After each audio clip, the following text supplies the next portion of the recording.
I did hear some response to Benjamin. Also, quite a some interesting parallels or contrasts to Sontag, especially in her little essay on photography, obviously. But also the first one about commodification, I thought that was really interesting as well.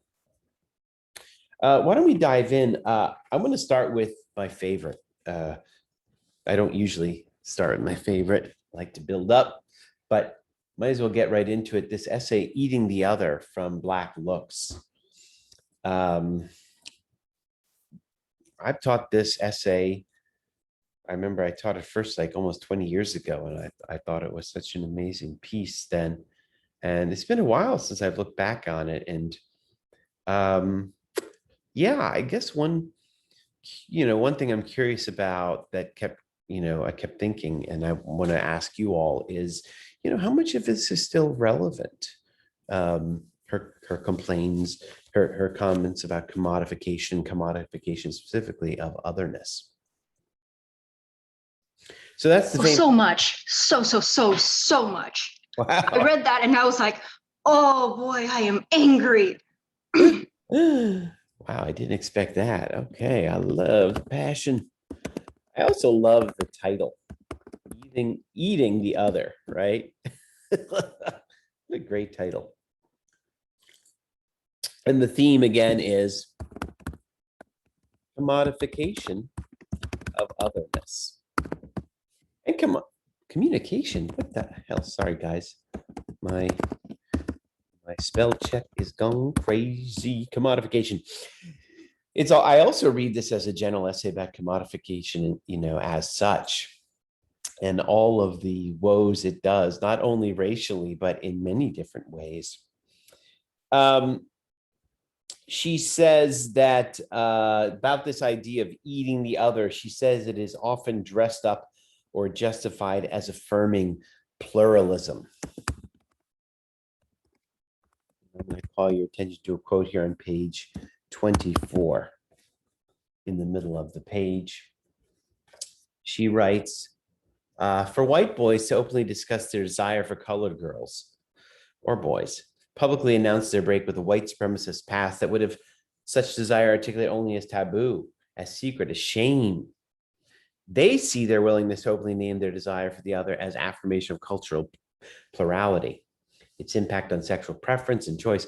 Unlike racist white men who historically violated the bodies of Black women or women of color, to assert their position as colonizer or conqueror, these young men see themselves as non-racists who choose to transgress racial boundaries within the sexual realm, not to dominate the other, but rather so they can be acted upon, so they can be changed utterly. Not at all attuned to those aspects of their sexual fantasies that irrevocably link them to the collective white racist domination, they believe their desire for contact represents a progressive change in white attitudes towards non-whites. Ooh, that's pretty tough, everybody. What is she saying there? What is her? That's Black men can't really talk about that. But when white men talk about how they like women of other color, they're seen as, oh, I'm so open-minded. And they don't touch upon the fact that this is such a colonizer move. Like, if you've seen Yellow Fever, if you've seen like the sexualization of African American women in any media, I was like, I'm not racist.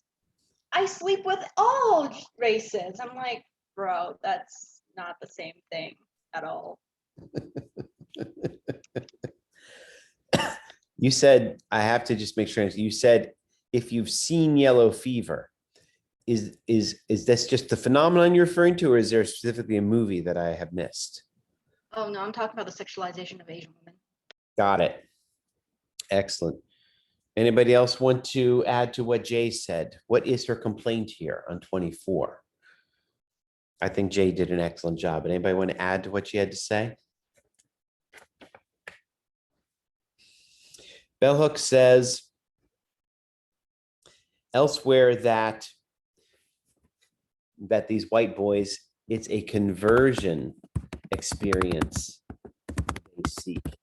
They seek a conversion experience. What does that mean?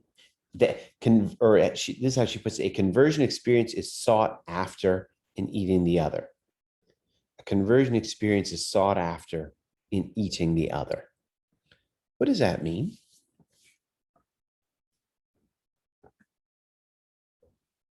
That like through this transgression of having a sexual experience with the other or the Black woman, that they somehow come out like a new man and are different in some sense because it's an experience different than what they've known.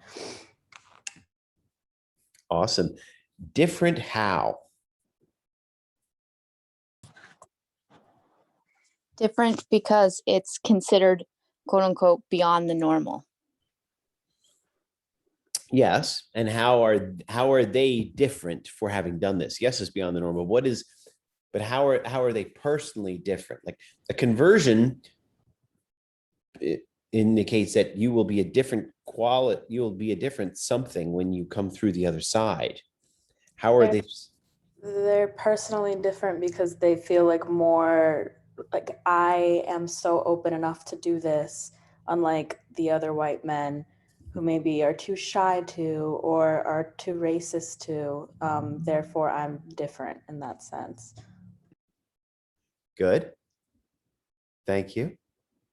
They basically like consider themselves like a traveler in a sense. Like they're like, oh, you know, I am so open to just like all new experiences of Yes. different cultures, and this is my way into that. That's gross. Didn't Bell Hooks also say something about like upscale primitivism? Ooh, tell me about that. That's like an awesome title term. I remember the primitivism. I just don't remember the upscale part. Basically, that like now it's not okay to be seen as openly racist. So like basically from other cultures, like, oh wow, you know, like we're so accepting. We're like bringing this into the spotlight. This is such a novel experience. Oh my God, I can't believe you discovered this like new fashion style. And the person's just sitting there's like, no, this is just our culture.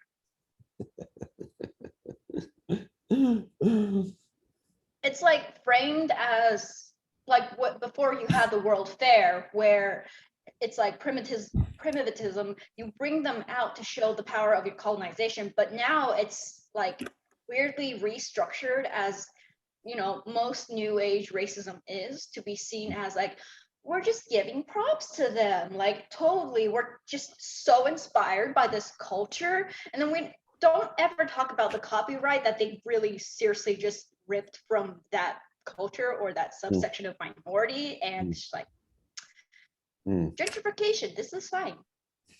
You said gentrification? Gentrification is part of the issue that I have like with all of this. Mm-hmm. Like that's a piece of the whole issue. Yeah.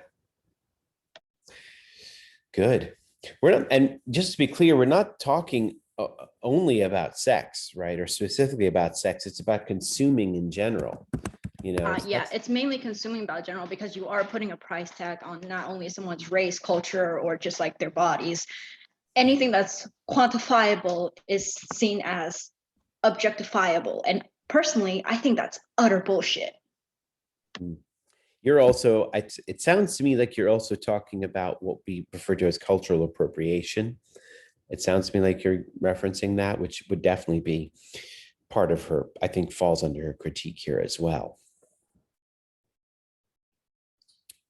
Yeah. So there is a danger lurking beneath this perceived pluralism or this perceived affirmation of pluralism, you know, and here's another nice quote in the middle of 25.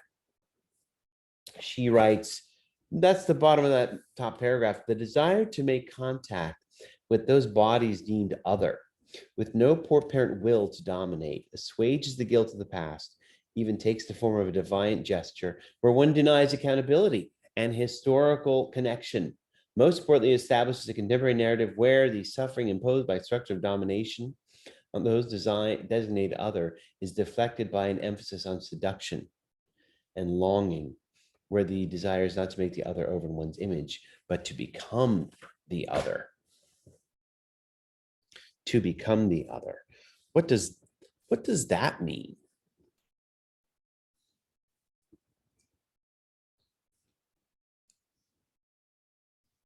What do you think about that? What does that mean, wanting to become the other?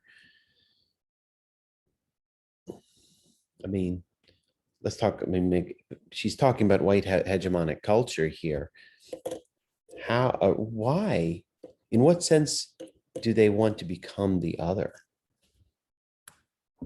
Well, she talks a lot about how white people have this perception of Black people that they're more free, just in their overall like way of living, which I guess is like stems back to the need to like enslave them in the first place. But yeah, I think it comes down to that, just through their culture and the fact that they have a culture, or more of one. They feel like there's something that they're missing out on. That's great. Thank you. Anybody else?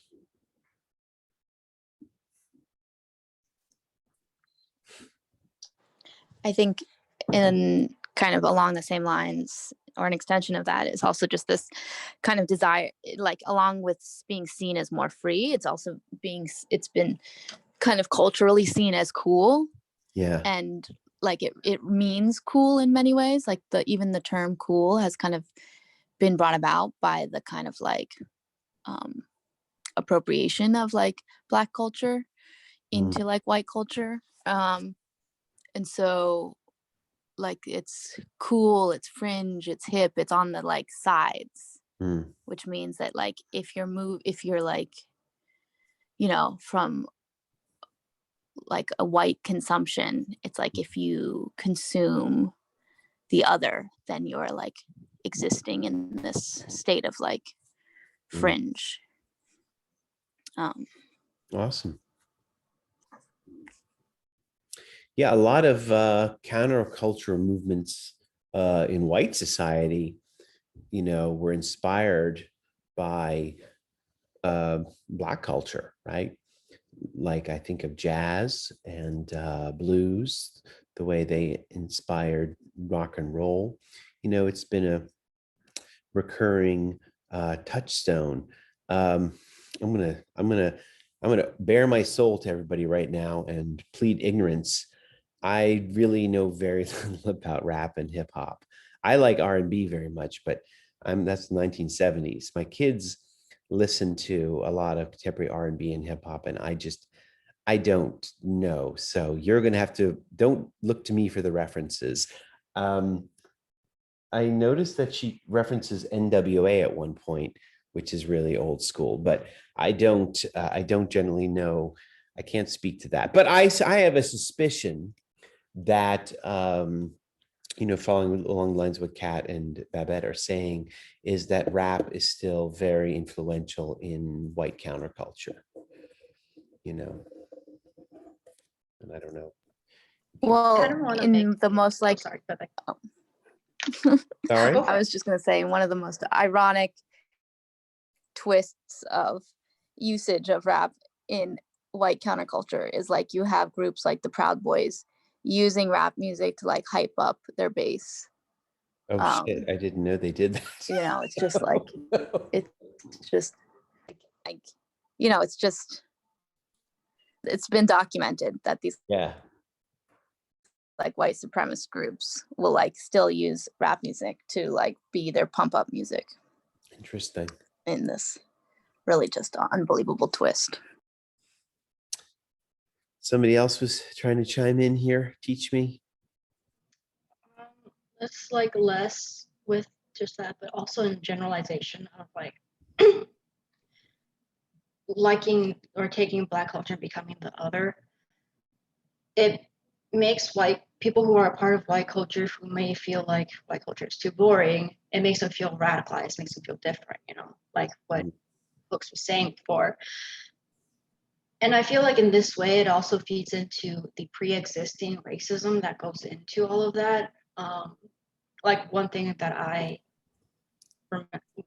know for sure is that some parts of white culture really, really like having dreads, and they don't have the right coils to have dreads. And so they start growing maggots, and that is, that then later it perpetuates the stereotype that dreads are, thank you, Kat, that dreads are unhygienic, that they are dirty, and therefore Black people who have dreads are dirty. And I just think that that's white culture takes a lot of Black culture and then takes it for granted. Rap music that is made and that it's created from as a response to all the violence and like oppression they have experienced now becomes this champion song of fascists. Black culture that uses their fashion as a way to make the most of what they have is now seen as chic or quirky. And it just erases all of this pre-existing context of what white culture has done to minorities. And I think that's utter bullshit. It's funny, earlier you were talking about when you're commenting on the upscale primitivism. You were talking about white culture like featuring or saying kind things about primitive cultures, but I think but I thought what you were going to say is kind of like what the term upscale primitivism says to me, and what she's getting at, which is when white culture adopts certain aspects of Black culture, like the dreadlocks or the various, I don't know, style choices, that is also an aspect of eating the other, right? That is also what we're talking about here. So, I mean, it's a minor point, but I just wanted to make that totally clear here. Yeah, that I may have not been clear because I was going off on tangents. Thank you. No. Dreads is very apt. It's funny, earlier in class, before you even mentioned that, I was thinking of a skit that Andy Samberg, I always confuse him. Andy Samberg did on SNL a few years ago. It was a skit where he was Rasta Trent.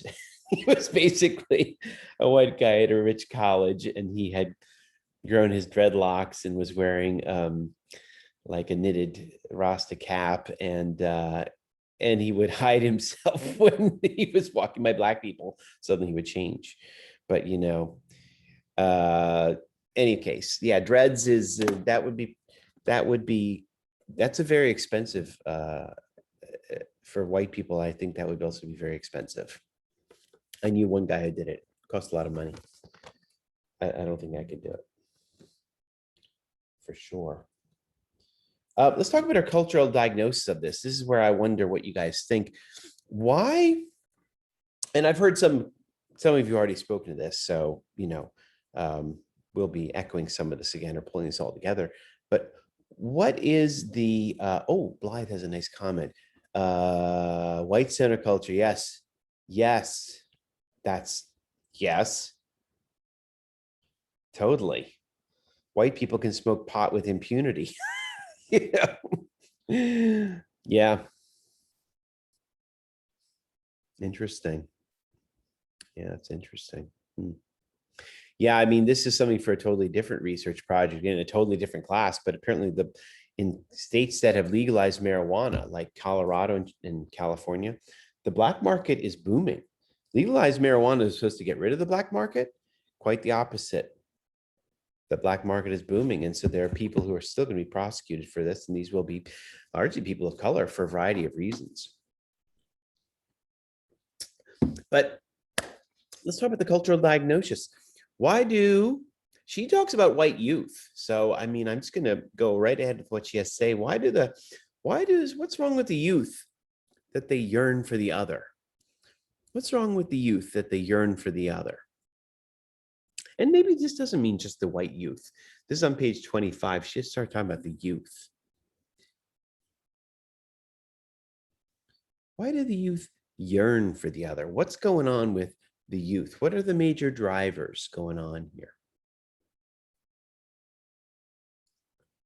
I guess this means say, what's wrong with the youth?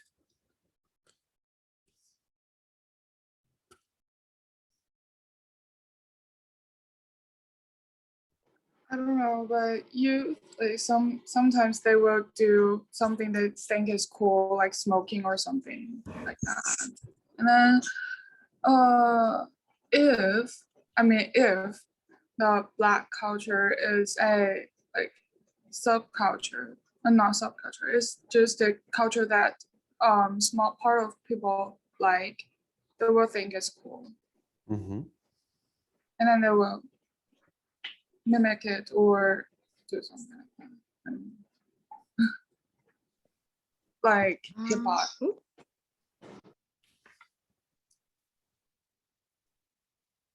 Was someone else chiming in? I am talking way too much this class, and I'm very sorry about that No? beforehand. This kind of goes back to what I was saying before, about how like if they adopt part of subcultures, they feel more radicalized. And I think what the issue of youth is that they want to be an individual. Mm. They want to be someone distinct. Mm. And so they start to adopt other cultures Mm. because sometimes white culture can be a little boring, can be a little wonder bread. Mm. Yeah, so it's like they want to be someone different from their peers because America pushes this sense of like individualization, and a bunch of people feel like, oh, I'm not special enough. So I have to take from other cultures to be more special, to be more radicalized, to be different from my peers. Because when you're younger, and I say this as someone very young, you haven't really lived long enough to create your own identity. And because of that, you start to grasp at straws, I feel like a little bit. Yeah. Okay, good, good. Thank you. There's also been there's been also kind of discussion around this idea of when we really analyze the kind of overarching like long-standing destruction that's taken place due to colonization and imperialism, is that even in like Eastern European and kind of like, even if you're looking in the difference between like say Ireland and the UK, like because of like just colonizing nature, like there's been erasure of so many cultures. Mm. And this idea of like appropriating at every turn to kind of homogenize every culture. And so kind of then all of a sudden, like what's happened, like, you know, this idea of like white bread culture that's so boring. And so there's this need to like go consume another one's culture is Mm. also brought out of this idea that colonization has also like taken away the distinctions between like say Italian culture versus Irish culture versus Eastern European culture versus, you know, like just this idea that all cultures get subsumed and appropriated and homogenized under like colonialism and imperialism. Awesome. You know, that's also happening in Eastern, you know, and then the South Pacific region, you know, from like as kind of imperialism plus commodification and consumption increases, it's like distinctions between like Indonesian culture versus Singapore versus like, you know, it's just like things start to homogenize. And like cultures are lost and rituals are lost and roots are lost, kind of ancestry is lost. I love it. Yeah, I'm typing a phrase in the chat that, you know, imperialism homogenizes culture, and there's something tragic in that move. And what's tragic, and this is I think Bell Hooks's interpretation, is that in the homogenization, people look for difference. And in reaching out for difference, they unwittingly homogenize further. That's the consumption, right? And I love the way you put it, Babette, that, how does this, there's a destructive element. There's a seeming respect on the part of those who seek out the other culture, but there's a destructive element in doing so. I think that's what you meant to say, Babette. Does that sound right? Yes. In that case, Blythe's second example is awesome. This has been a pet peeve of mine for a long time. I don't talk about yoga culture, but I think I will use that term from now on. I'm very critical of yoga culture and the yoga pants that have popped up everywhere. I live near an Athleta. There's an Athleta store near my grocery store, so I have to drive by there all the time. Yoga, anybody know what language that comes from? India. What that language is Sanskrit. Yes, sorry. Yeah, it's okay. And I have taught a little bit of Indian philosophy, so I have come to understand what this term means. But yoga, literally translated, means discipline. And there are many different types of yoga. So the kind of yoga that we know in the States is vastly, deeply impoverished. It's exactly one form of discipline that was practiced by one sect of Hinduism. I don't know the history of it, by the way, and I have no doubt that it was transformed and used in different ways as it made its way to the West. But when you talk about yoga in the Hindu context, this entails meditation. And it entails meditation that is very difficult, very grueling, not stylish. You don't wear yoga pants when you meditate, okay? It's completely different. So I love your comment there about yoga, the way it, in a way it's like it evokes or it thinks it nods to Indian culture, but it is very different completely. It's a complete total separation from, for example, the metaphysical and the religious doctrines that sit beneath yoga, right? There is actually very strong religious justifications for that kind of discipline, which is completely gone in Athleta, which is owned by the Gap, right? There are no copies of the Upanishads when you walk in the door of the Athleta. It's like, oh, how shall I practice? It's not like that at all. Did I make sense? And how does that sound, Babette? I think it adds to it. Yeah. You really inspired I mean, me. yoga culture is just nauseating. I love it. The way, because what I'm trying to search for is I'm trying to search for how the homogenization of imperialism operates.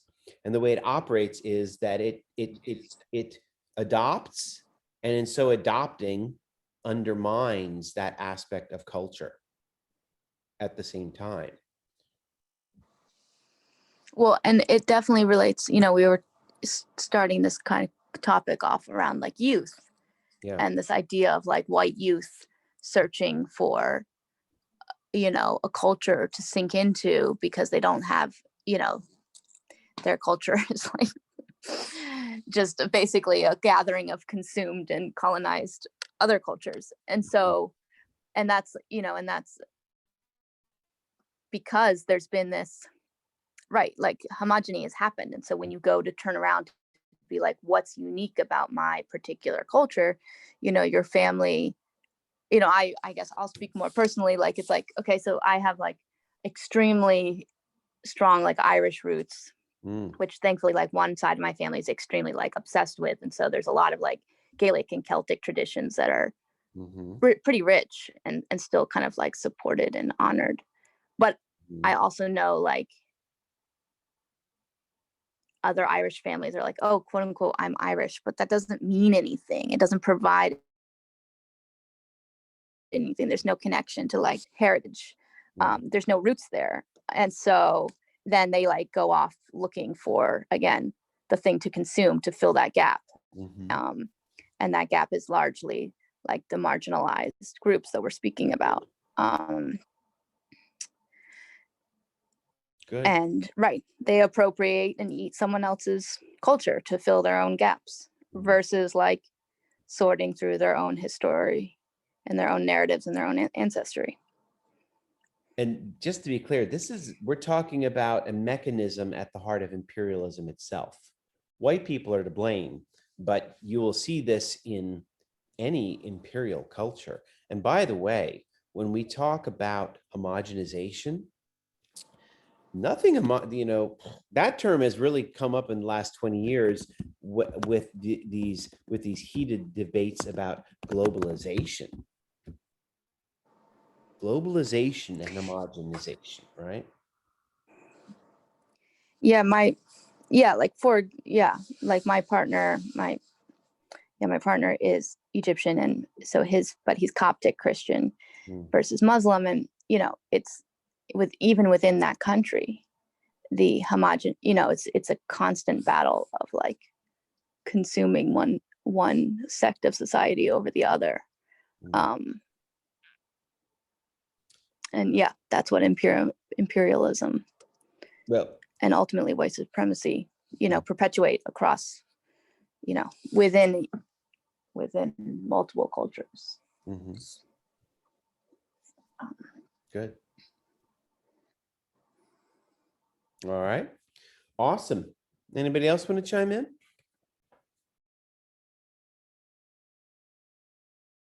All right. Here's a quote, page 25. This is her diagnosis of the youth. What's wrong with them? There's a couple really good phrases in here. This is that bottom paragraph of 25, middle of it. She says, difference is thus used productively. Indeed, in the social order which seems to know no outside, and which must contrive its own transgressions to define its limits. It must contrive its own transgressions to redefine its limits. That's really interesting. Difference is often fabricated in the interest of social control, as well as of commodity innovation. And then she says, the bottom of the page, the contemporary crises of identity in the West is a crisis of identity, especially experienced by white youth, are eased when the primitive is recouped via a focus on diversity and pluralism, which suggests the other can provide life-sustaining alternatives. Concurrently, diverse ethnic racial groups can also embrace this sense of specialness, that histories and experience once seen as worthy only of disdain can be looked upon with awe. So there's a crisis of identity among the youth, among the, I guess, the imperialist youth that are trapped in their homogenization, if that's the word. And it's eased when the primitive is recouped and the other is seen as providing life-sustaining alternatives. How's that sound? Anybody have any comments or response to that?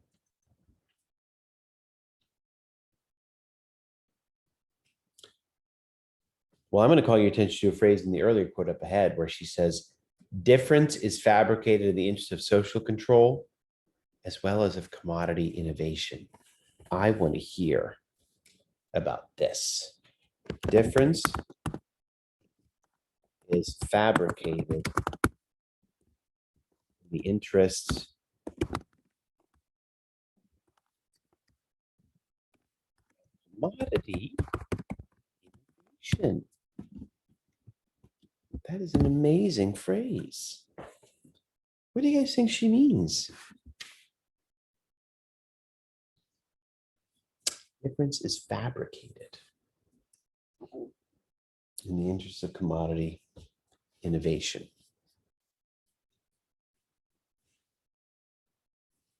You guys know what she's talking about?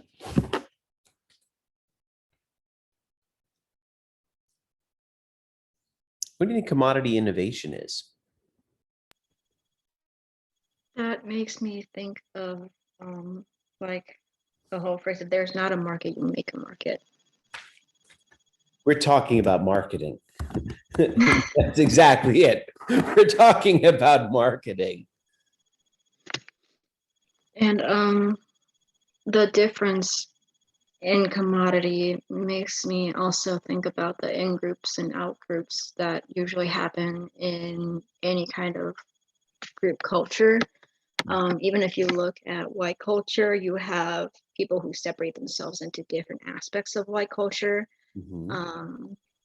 And the difference, well, personally, I believe that we are human beings. As human beings, we are very similar. But because of the phenomenon of white culture, and not white culture, of in groups and out groups, we become separated. Mhm. And we choose to see each other as others rather than a single unit. And like one of the things that I think about when I speak about how as human beings we are very similar is that you have this one like overarching mythos no matter where you go of the hero. And like I forget his name, but there's like the story circle, and it was developed because like no matter where he went, he found many of the same values that he kept seeing over and over and over again. Carl Jung talked about something like that. Yes, that. Mhm. And like as humans, we hold a lot of the same values. Yes. But Yeah. because we see that like, oh, your skin's different or you wear different clothes, so therefore you are not a part of us, you are an other. Mhm. And the other, I do believe, is a form of marketing that does spur differences in like opinion, and a lot of, well, basically everything is a construct and nothing is real, but you know. Okay.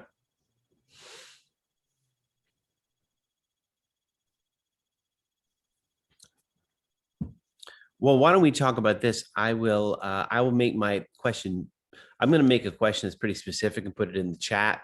And but you know, we can riff on it. But I think I'm going to take my cue from Bell Hooks. You know, we're talking about difference.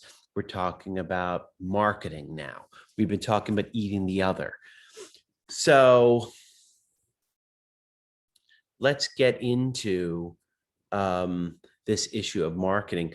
How do advertisers use and abuse?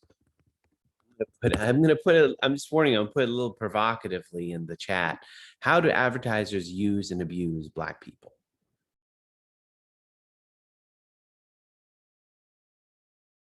You see with fast fashion, they steal like independent, like Black artists' designs and like patterns and mass market them and move them into fast fashion without crediting the original Black artist. Mm-hmm. Okay. Great. Anybody else?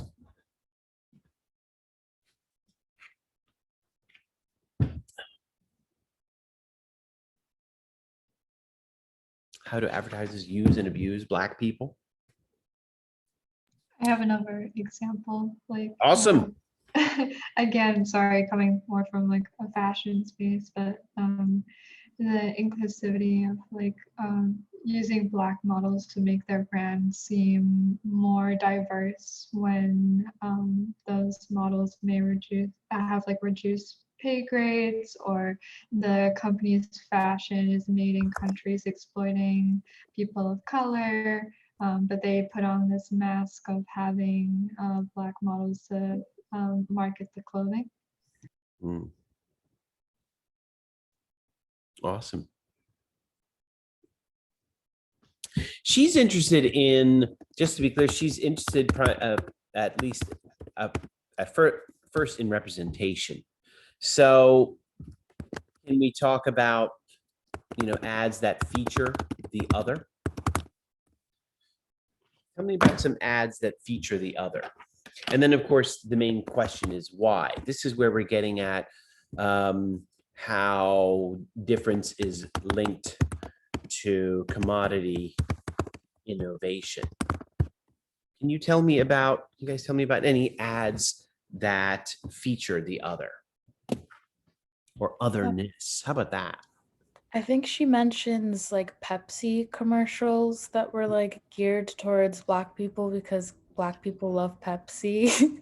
Yeah. Her own words, which I don't think Black people like love Pepsi necessarily. I think it's just like cheap, and any group of people who like love cheap soda would drink Pepsi. But she talks about how like commercials were specifically geared towards Black people to keep buying Pepsi. And then that just makes me think of like all of these like famous Black celebrities in the past who have done like huge Coke commercials, like Michael Jackson and stuff like that. So yeah, but I guess that is where like the difference comes in, because it's like the idea that Black people love Pepsi, like specifically Black people, and that's the difference, and therefore we can like exploit that. Yeah. Yeah, my first thought when I saw that was Pepsi. Who the hell drinks Pepsi? I never see anybody drink Pepsi anymore. They really lost big. What is this about the Kardashians, Babette?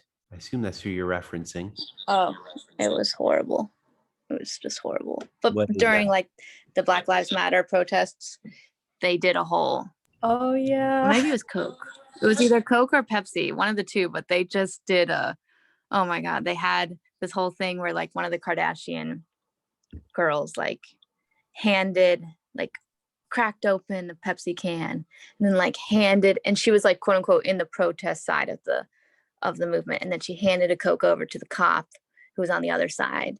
And it was like some Oh, ridiculous thing that was like, we can all bond or like find peace over our love for Pepsi and soda, or like one world oh, under geez. Pepsi. I don't even know what they were attempting to say, but it was so messed up. When did the Kardashians become role models? I missed that. I mean, that is crazy. All right, I'm going to put my question again. I keep twisting my question to try and get it even more provocative. How is otherness used to sell to white people? Again, like, Well, it's I like don't- we were I was gonna link back to yoga culture. And I mentioned like earlier the idea of younger, like I feel like this is I don't think this is a very British thing, so maybe someone can correct me, but a lot of people in Britain before they go to university will take a gap year and they'll go to somewhere like India or Yeah. like somewhere in Southeast Asia Yeah. for like a gap year to find themselves, quote Yeah. unquote. And Yeah. like that's kind of like advertised as like a good thing to put on your resume or your CV. So like maybe not in like a mass marketing sense, but more in like a cultural marketing. Awesome. Babette.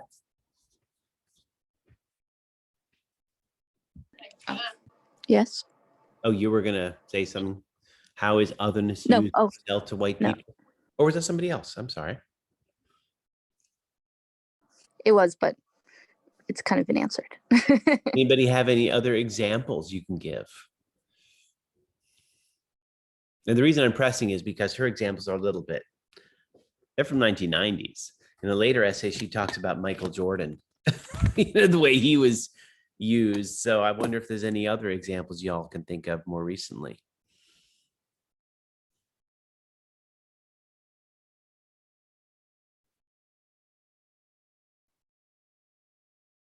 Okay. Maybe we don't see ads anymore. Is that the problem? I feel like ads are, it's hard to differentiate ads from just like postings. I feel like I don't have a TV, so it's like I don't watch TV ads. So it's like I'm just seeing things like on Instagram as ads, but it also mixes it, but you can't really tell it's ads versus just advertising, I guess, or branding, or Mm. I don't know. Yeah, I mean, it takes a lot of different forms now. Marketing uses so many different platforms, right? I mean, social media is a huge.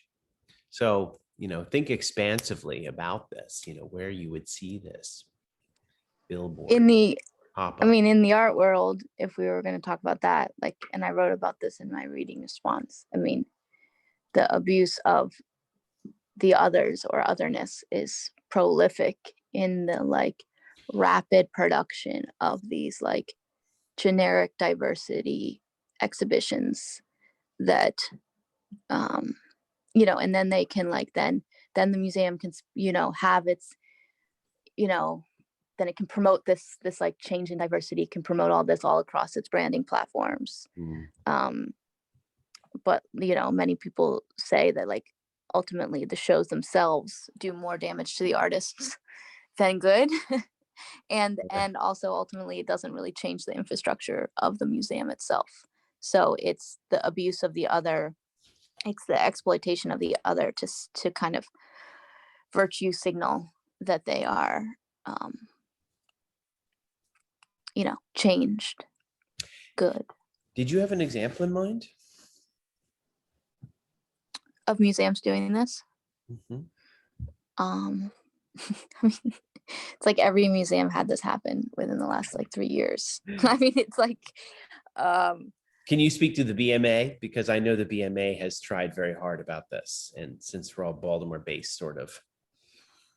right. Is anybody familiar with what the BMA has been up to?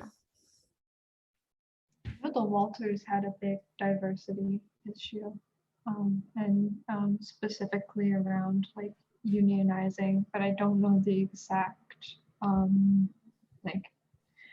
like specifics. Okay.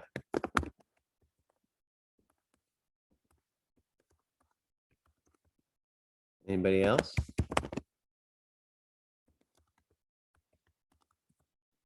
I'm typing a provocative question in the chat, but I'm holding it for a second. Trying to remember what the BMA did, Babette. Maybe you can remind me. I know that they decided they were going to sell some artworks. And was it to diversify their collection? Is that true? Yeah, they decided to sell some of their older, like very famous, like they sold like a Warhol, for example, to raise money, or to recoup that money to kind of basically collect either new works of like emerging artists and also diversify their collection. Was there? So there's like a liquidation. Did you sense something disingenuous in their effort?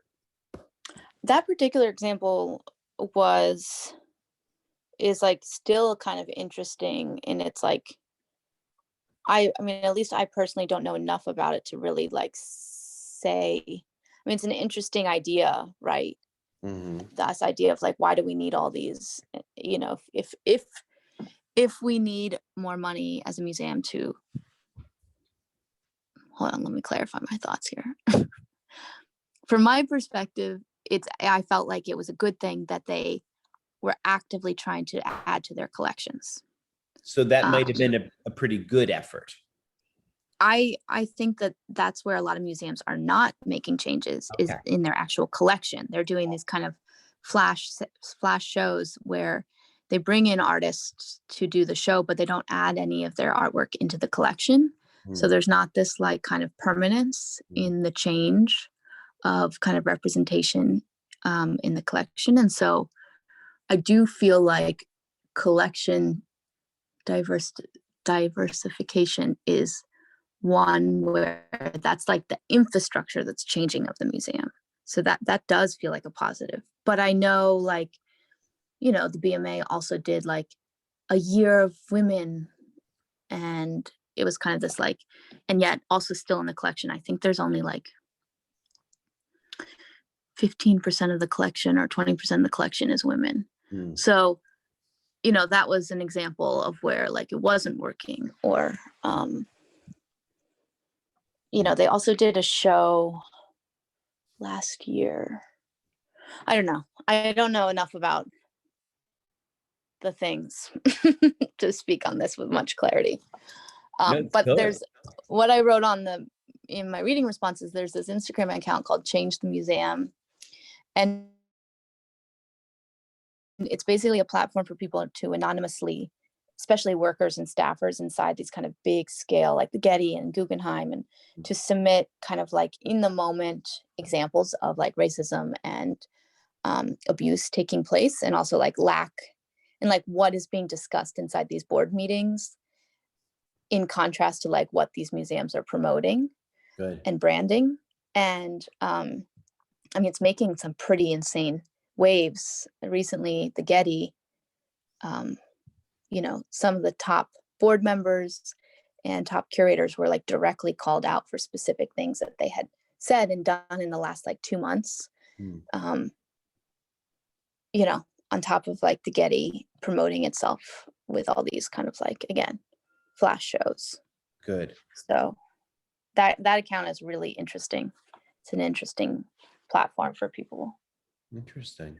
There's also like problems with museums hiring people of color only into their education and programming departments, and not up into like the curatorial and like senior management positions. And the idea that like the white idea that, you know, people of color are good at getting the community together and not actually good at curating, which is like a completely like terrible point of view. And it's like an ongoing issue where like young people of color are getting exploited in these like these programming and education departments and not being to make a like step in the door when it comes to the curatorial field. That reminds me, Blythe, of one of the bigger controversial things that happened was at the Guggenheim, was that they had a show, and they hired, for the first time ever, they hired a female Black curator to curate the show, but they just hired her as an independent kind of outside curator. And then they ended up having this kind of artist talk at the opening, and they invited the head curator, who was this white woman, and the head kind of curatorial staff to lead the talk, and didn't invite the lead curator of that particular show to, you know, be at the talk, be at the panel discussion. And so she wrote this huge like testimony, and people started like protesting, and there was this big investigation into like kind of the workplace dynamics. And ultimately that curator was removed, and recently it was announced that this curator has been hired. So, and it's the first time that the Guggenheim has ever hired a person of color in any curatorial position. Wow. So, but that only came about because of, you know, her writing about it, and people, you know, it wasn't like the museum actually doing the work and like being like, we're going to change. It came from outside pressure. Interesting. And like a saving of face, like saving a brand rather than like confronting the actual issue in space. Good. This is really interesting because I think the conversation we're having right now is a conversation that is not something that Bell Hooks would have anticipated writing this in 1990. You know, we're having a very different, not very, but we're having a bit of a different discussion about race right now, and how brands are trying to nod to diversity, right? In a variety of ways. I'm going to ask the question, I'm going to put a very provocative question in the chat. Let's talk about Mica, the Mica brand. I feel you know the Mica brand intimately. How does Mica market difference?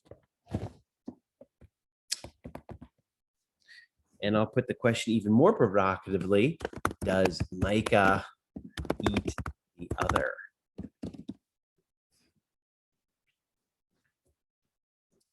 I wonder if anybody's gonna have anything to say about this.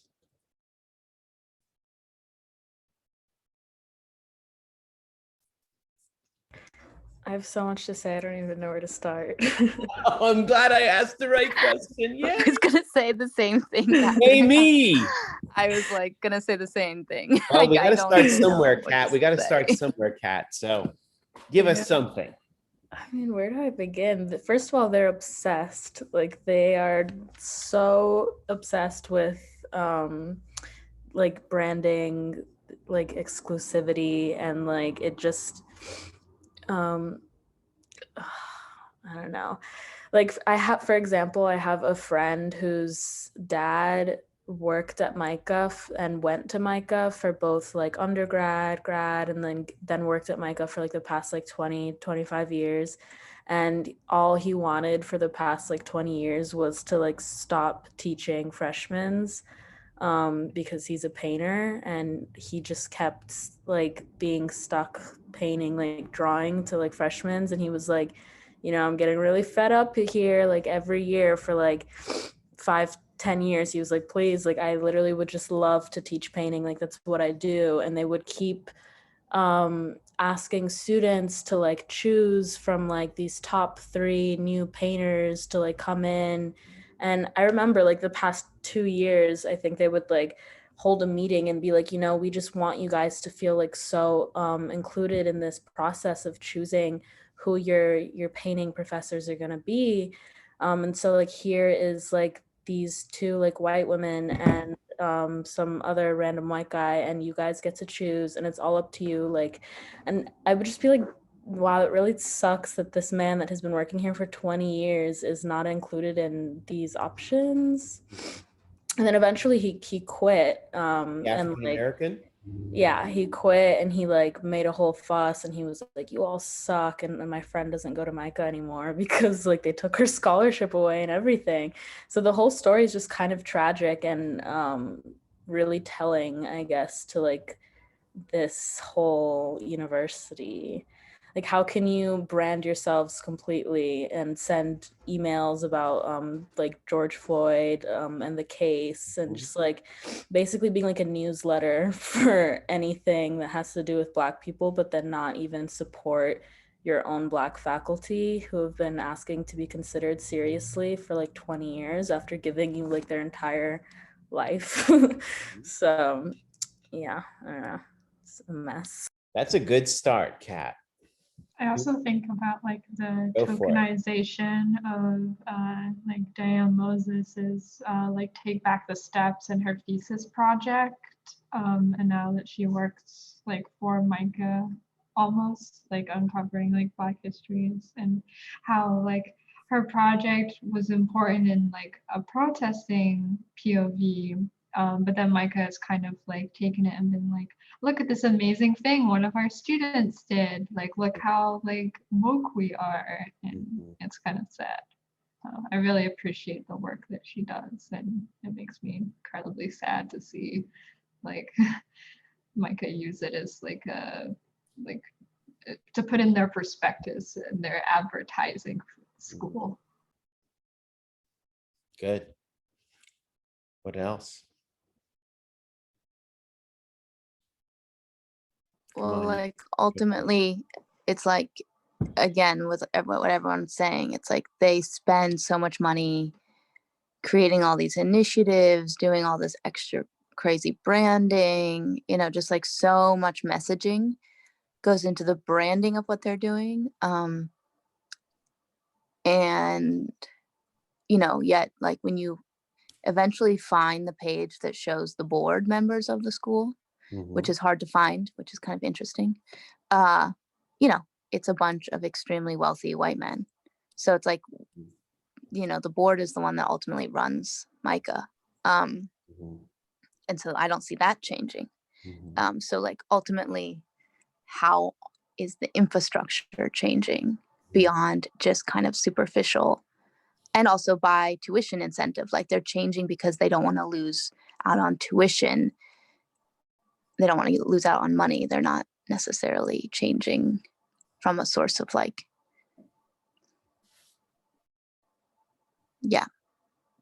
kind of true desire to change, I think. So, I mean, basically it's just like, if the board doesn't change, ultimately the ecosystem will always have a point where it stops organically changing. So the board has to adjust, I believe. And upper management and upper level of MICA systems has to change for there to really be a true trickle down, or like an ecosystem that is actually kind of founded on what it claims it is. I also think about students. And I'll also calling just in- give one Sorry. example in that, like, yeah, no, go ahead. I was gonna say, like, I was thinking about like students calling out multiple faculty members for their racism and like exploitation of students. Like in lead of like what SBA did this summer, it kind of like all stemmed from their like social media movement and how Micah responded to that. And a lot of those faculty are still teaching. A lot of those faculty, especially in the GFA department, a lot of those faculty are still teaching, still getting paid, you know, still like being promoted as like experienced professors that you should take, and it's horrific. Babette, go ahead.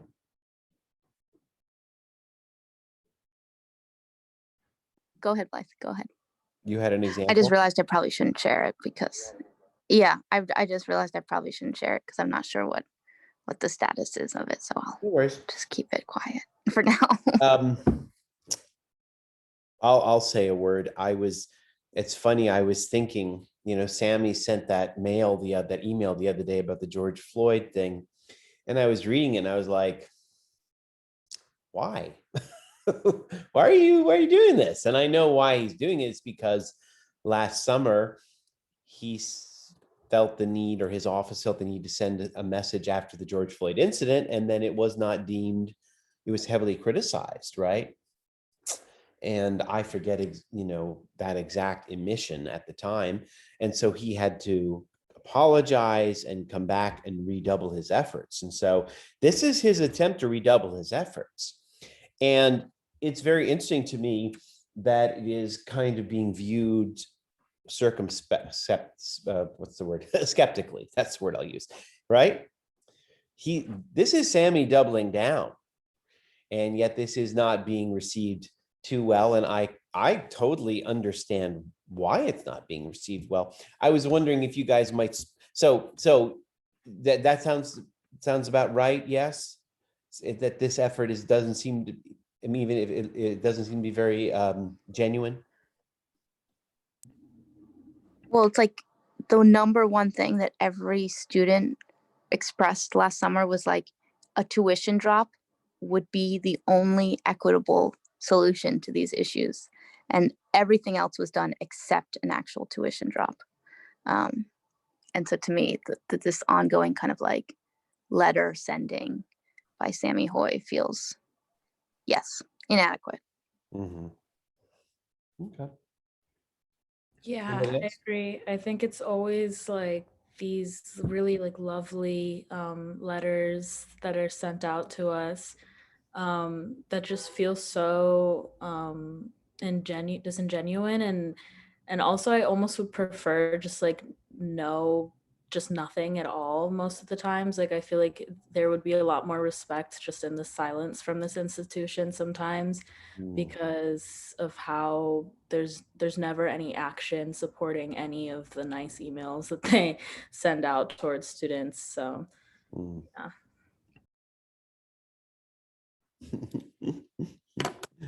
That's good. I agree with you, Kat.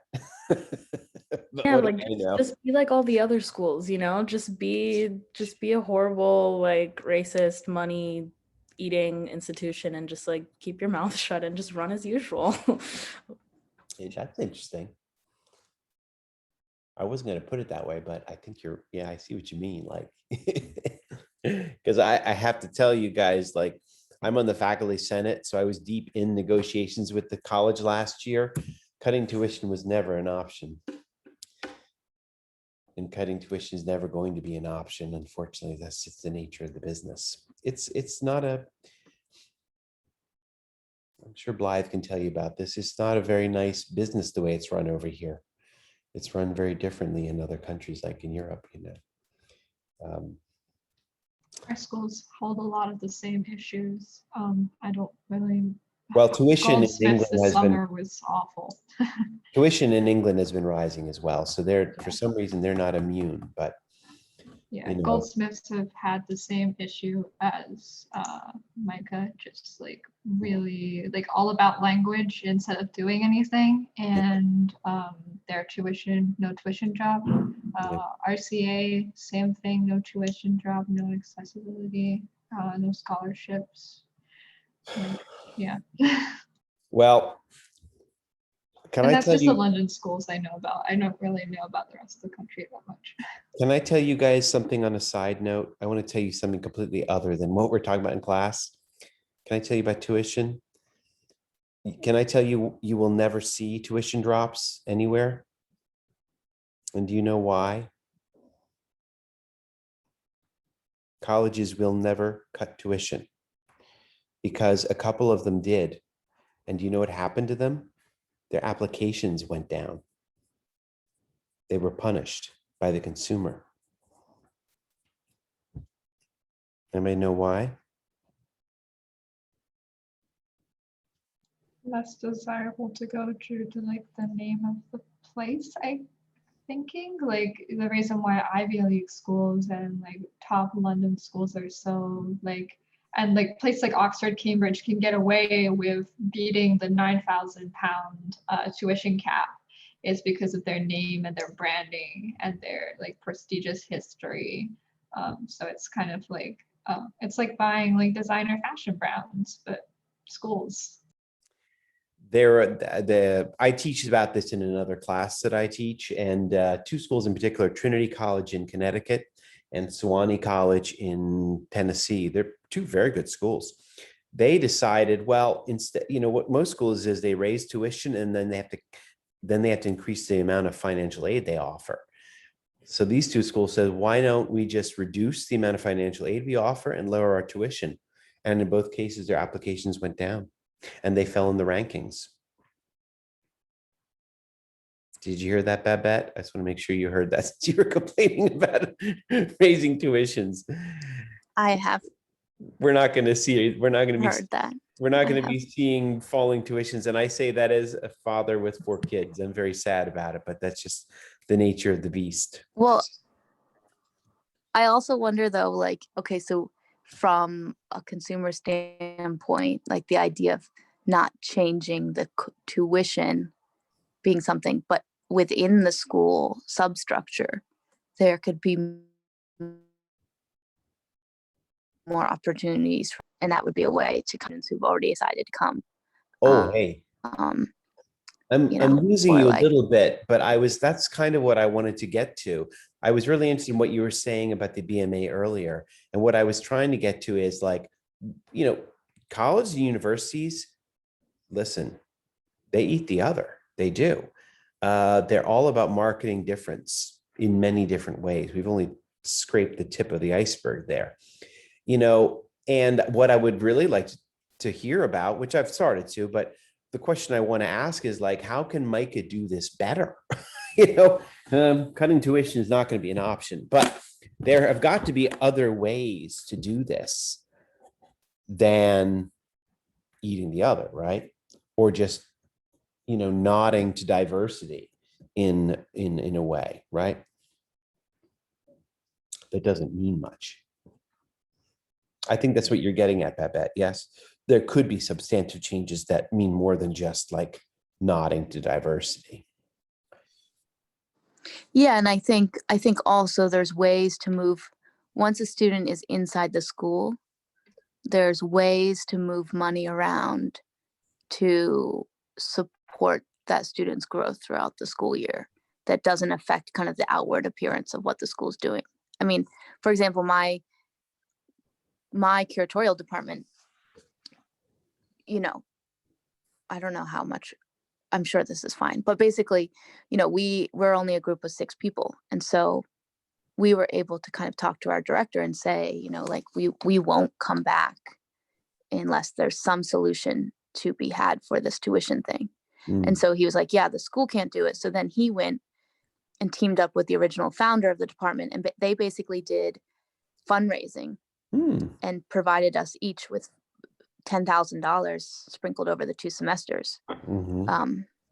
to offset our kind of tuition. So, that's an example of, that took effort on the part of them, but they were able to leverage the school, Mhm. leverage the access of the school being able to accept donations, work Mm. with the financial aid department, and ultimately we were all given a Mhm. scholarship, quote unquote. Mm.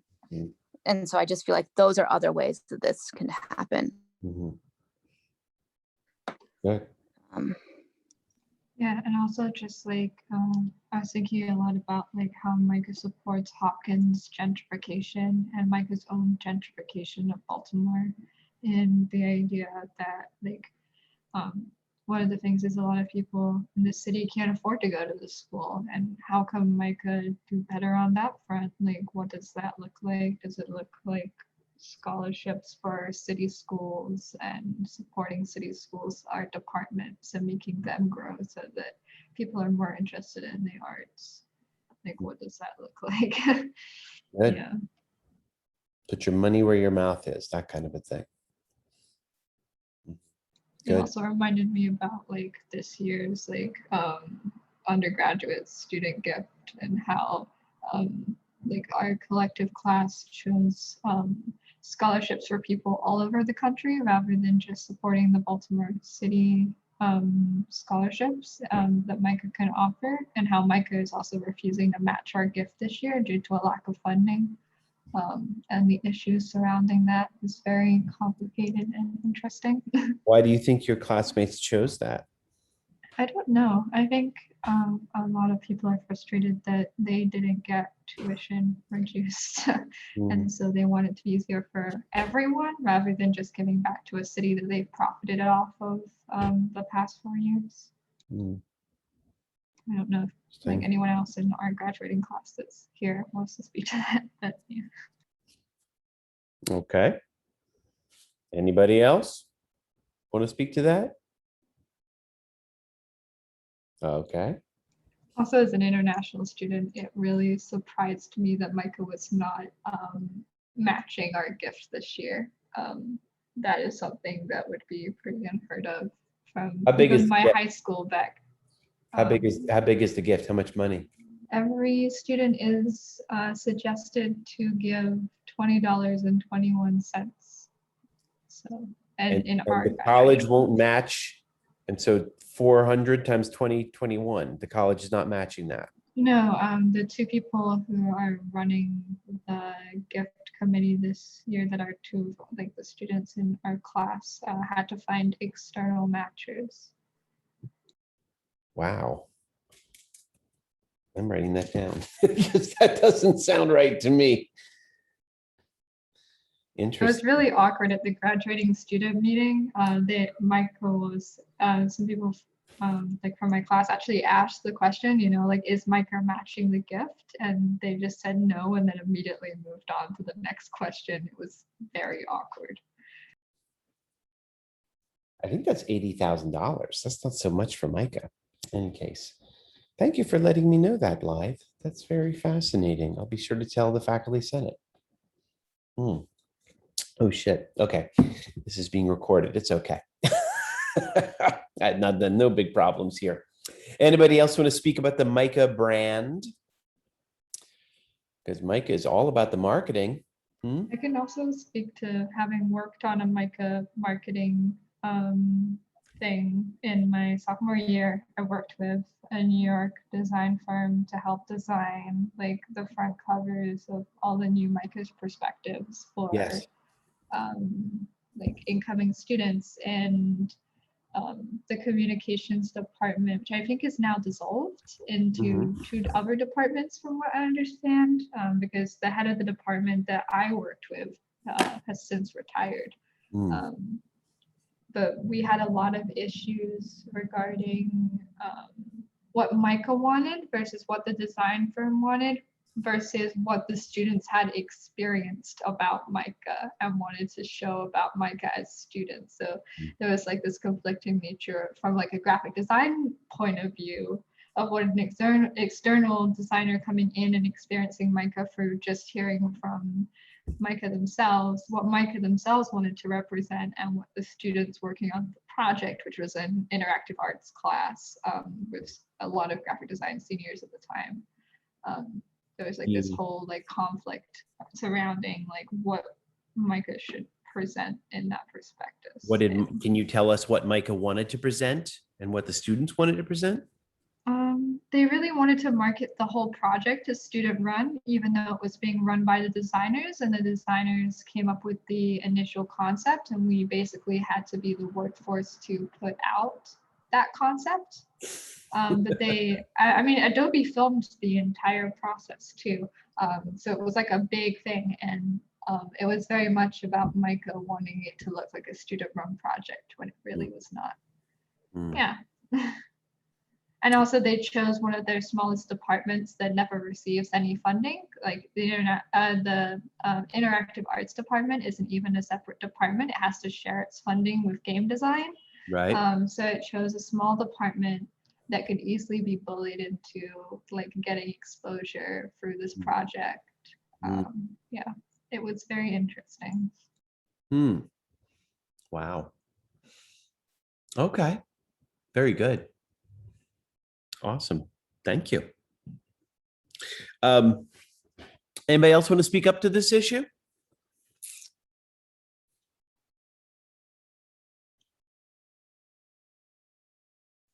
All right. Well, let me plow ahead with a couple other points here about her essay about eating the other. We only have a few minutes left, and this has been such a rich. But of course, what's interesting is, you know, it's nice with these essays I've given you is that a lot of the themes that we're discussing in this essay have come up in others. So I feel we are attacking a lot of her major issues. But she claims that, you know, the representations of otherness in marketing, these perpetuate racism. That's her general complaint.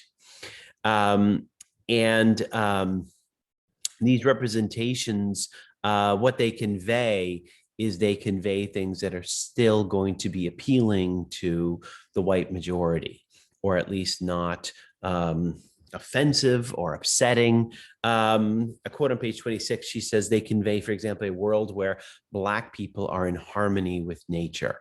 That she thinks is a recurring theme that she sees in various advertisements.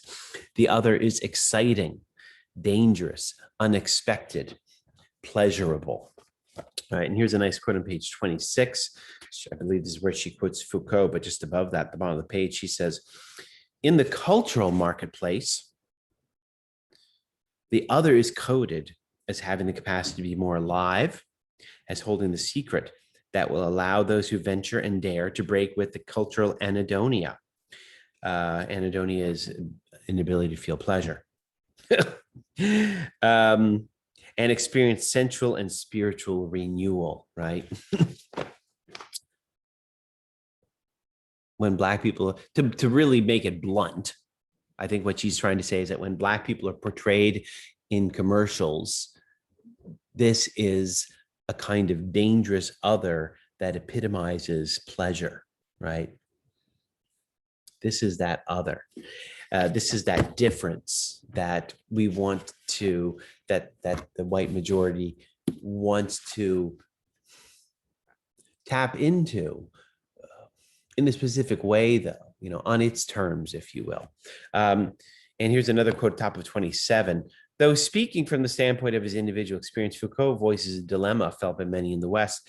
It is precisely that longing for the pleasure that has led the white West to sustain a romantic fantasy of the primitive. Romantic fantasy of the primitive, right? This is something we've heard about for centuries. And she argues that it still continues.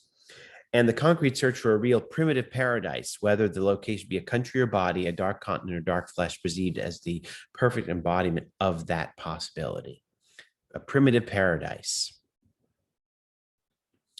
right? A romantic fantasy of the primitive. That is what is still, that is what is yearned for. That is what marketers seek to tap into. Does that sound old-fashioned, or is this pertinent to what we've been discussing?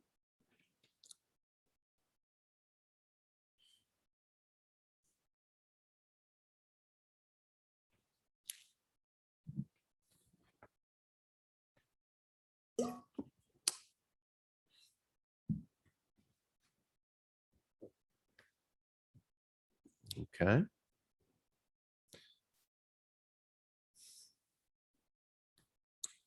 This idea of the primitive came up earlier. I think it was Jay was talking about the upscale primitive. I'm trying to remember oh yeah, remember the context.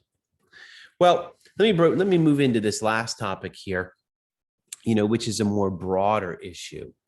We've been talking about what commodification does to the other and how it impacts the other and how it impacts difference. But there's also a broader critique about commodification and its relationship to the political. The political, that is sexy. That can be sexy, right? I noticed this the other day. I was down in Fells Point. And when you take the 83 up from the city, now there's a giant mural on the side of a Holiday Inn right next to the prison or right before the prison. And am I seeing this mural? It is of Colin Kaepernick, right? With his big fro and his fist up. Has anybody seen that? None of you seen it? Okay. Anybody know? It's an ad. Anybody know which product is touting him? Anybody want to guess? Huh? Under Armour? Good guess. No. I said Pepsi, but that was a joke. Good guess. No. It may be a surprise and it won't be at the same time. Who else might like to glom onto the Colin Kaepernick ride? Anybody else? It's Ben and Jerry's. You surprised? Isn't their whole branding like we're woke and we post like Instagraphics on Instagram and like we did that one thing where we talked about legalization of weed on our website. They're very woke. Of course, I'm surprised nobody here said Nike, because Nike was in the news quite a bit the last year because they signed Kaepernick to a big deal. Or I don't know if they signed him to a big deal, but they wanted to feature him in their ads quite a bit. Nike. Why does Nike want to feature Kaepernick?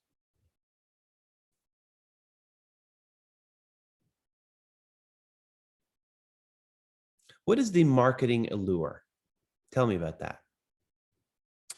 I'm hoping we're all familiar with Colin Kaepernick. Are we? Under Armour? I think it has to do with Well, oh, sorry, Babette. yeah. Can I pause you Colin just 1 Kaepernick was second? sorry. Oh, you do it. Better you than me. Go ahead. Yeah. He's a big football player, NFL football player who created sensation when he decided to not stand for the anthem. And And why? anyways, it became because the NFL did not support like the Black Lives Matter protests. It was his protest to Black Lives Matter. Yeah. Right. And then it initiated a lot of other football players to do the same. And it became kind of this like player-wide movement. But he was largely blamed for that and then kicked off the team and not allowed to play and has not been able to be rehired since. No. Kind of a curious salesperson for Nike, who usually would have Kobe Bryant and Michael Jordan and whatnot. So what is the marketing allure of Colin Kaepernick?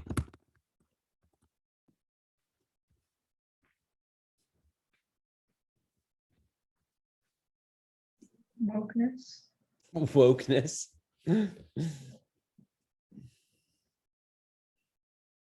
Anybody know what Nike's motto is? Oh my God, Jay, you read my mind. The motto is just do it. Have I talked about Naomi Klein in this class? No Logo. Love that book about the history of branding. Just do it is kind of like Nike. That's what they sell. Nike doesn't sell shoes. They don't make the shoes. The shoes are made overseas. They're a marketing company. That's what they do. They market, they draw the designs for shoes and they sell that shit. And they sell an idea, Jay. Yeah, absolutely. And they sell a feeling, right? What is the feeling of just do it? confidence Yeah. and freedom. Yeah. And look at Kaepernick. He's a fucking rebel, right? Here's the real question. What does marketing do to the political movement? What does marketing do to the politics? I'll put a point on it. Does the marketing undermine the politics?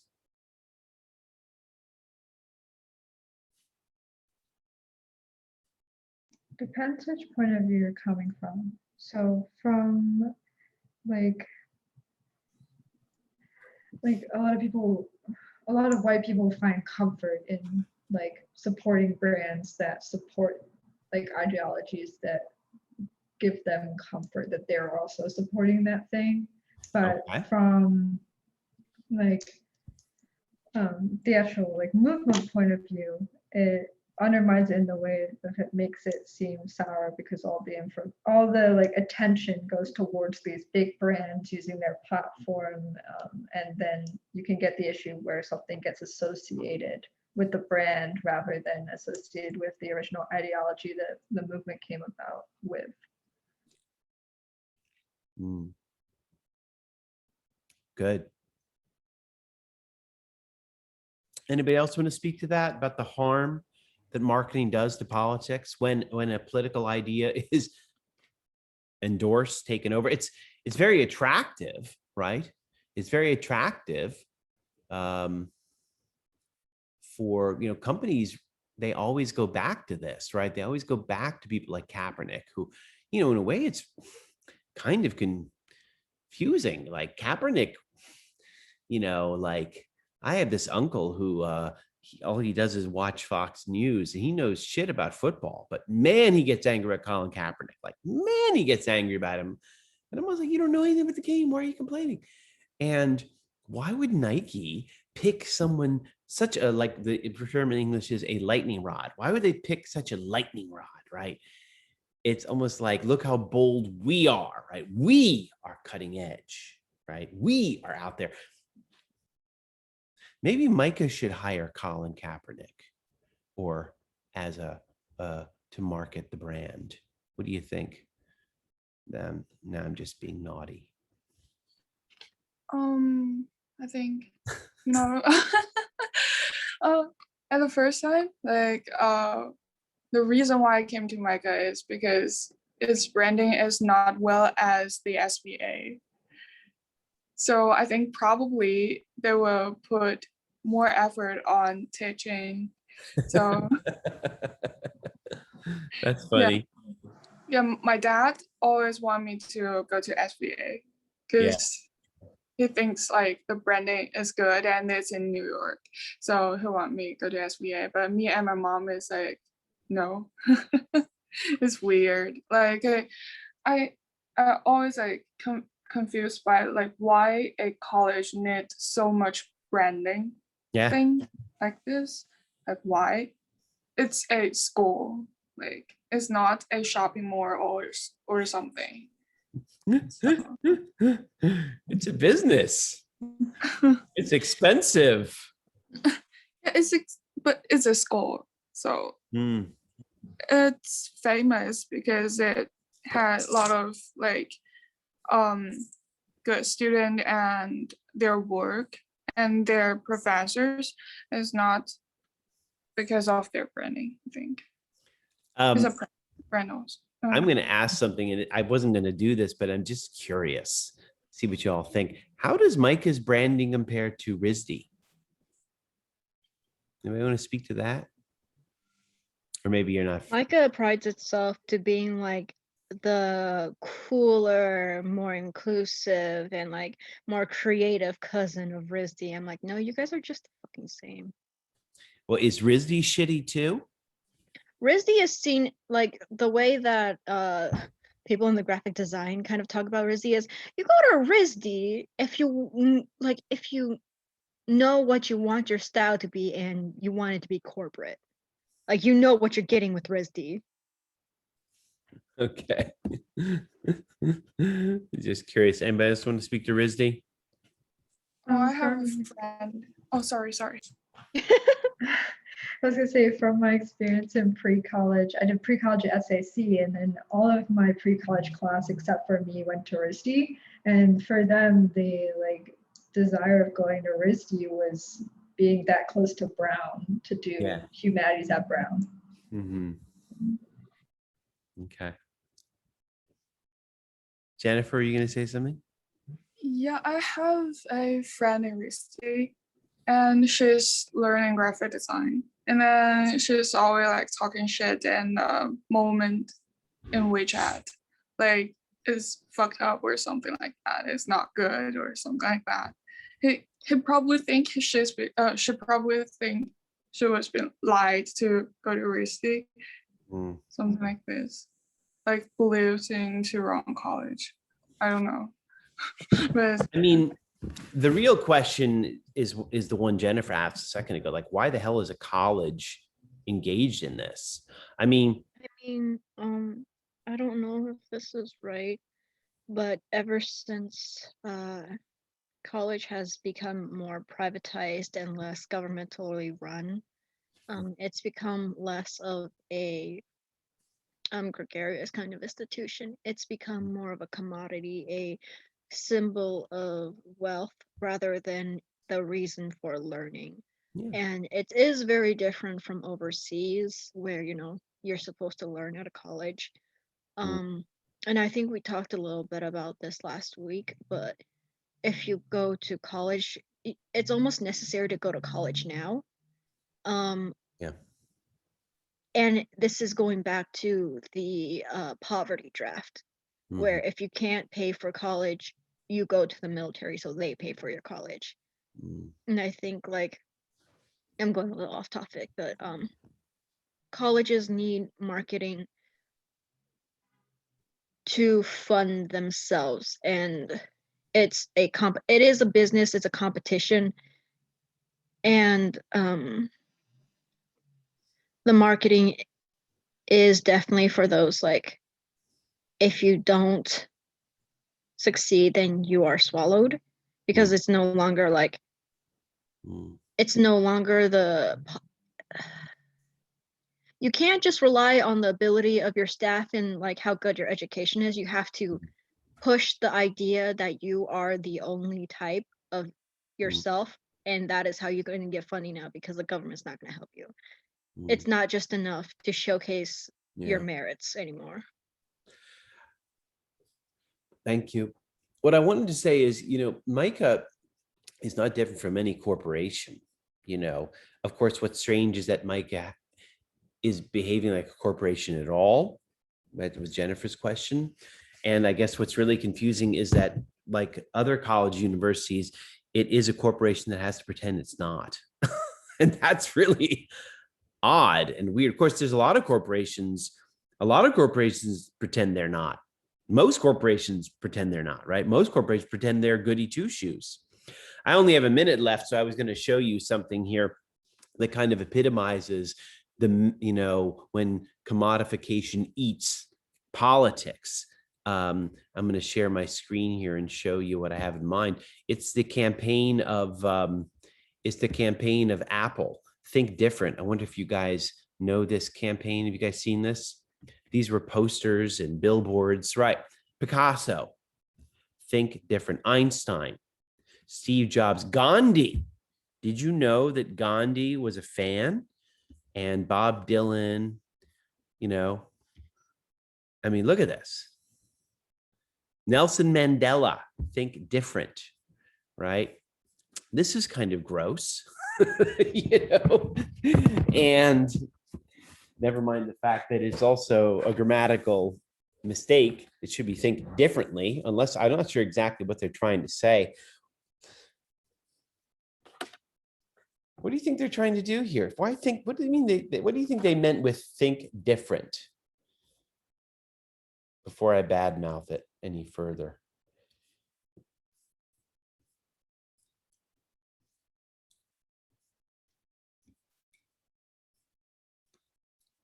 No? Anybody got anything? Have you guys seen these before? Kind of. But basically, Apple is selling the idea, selling an idea, selling a marketing, just like Nike is. But theirs is, if you use our product, you will be more creative, or like you will be different. Brave, like Gandhi, right? But again, like her claim is, and we don't really have time to flesh this out anymore. I'm going to finish this up here. Maybe I'll start next week with some of this. But you know, what does commodification do to politics? Just as white people are drawn to eat the other, it's a similar move when marketers are drawn to politics, when they're drawn to Colin Kaepernick. Controversy is the other, right? But what does that do to the movement itself? I think Blythe was getting at that. Like, doesn't it sap the political charge? Doesn't it sap the political mobilization and energy there, right? That's what she's afraid of. But this is a recurring and a perpetual insistence, right? The corporations are drawn to this inexorably, right? How many of them now are drawn to claims of being sustainable and green, right? Look at what happened with the law, with that recent law in Georgia, the new voting law. All the companies that were like, we're going to boycott Atlanta, and Major League Baseball moving the All-Star game, and you know, Delta and Coke had to make statements, right? Do you really care about the voting laws? I think you probably give a shit about the voting laws, you know. So what is the value of your statement? Again, this relates to what we were talking about with Micah. Like, what is the value of your statement? What would a real, you know, are you even interested in making a real statement? What would a real statement look like? You know, her claim is that, you know, white culture, corporate culture does not really look to learn anything. It looks to appropriate. It looks to, or here's a nice word, it looks to monetize. But in monetizing, what does it do to the other? What does it do to politics? It disables both. It damages them. Okay. So, yeah, I think that's pretty much it for that essay. Just call your attention to one last quote on page 34, and then we can call it quits. Middle of the page, she says, Black youth culture comes to stand for the outer limits of outness. The commercial nexus exploits the culture's desire to inscribe Blackness as a primitive sign as wildness, and with it to suggest that Black people have secret access to intense pleasure, particularly pleasures of the body. It's the young Black male body seen as epitomizing the promise of wildness, of unlimited physical prowess and unbridled eroticism. And I think we have to understand Colin Kaepernick is standing in for some of that, right? In an analogous fashion, right? There's a kind of unbridled wildness there and spiritedness. Just do it. Or actually, sorry, Ben and Jerry's. Does anyone know what Ben and Jerry's motto is? I don't. So, but I hope you get the idea. Like, they want to tap into that. Okay. Okay. All right. Well, I'm going to tie it up there, everybody. And just say, you know, so for the next week, you have one more reading to do in Edward Said. I would love to hear from you this week about your paper ideas. You may email me a menu if you like, and I'll tell you which one, talk them over with you, let you know which one works. And that's about it, okay? I will stick around and chat if anybody needs to talk. All right. Have a good week, everybody. Thank you. See you later. Thank you. Bye.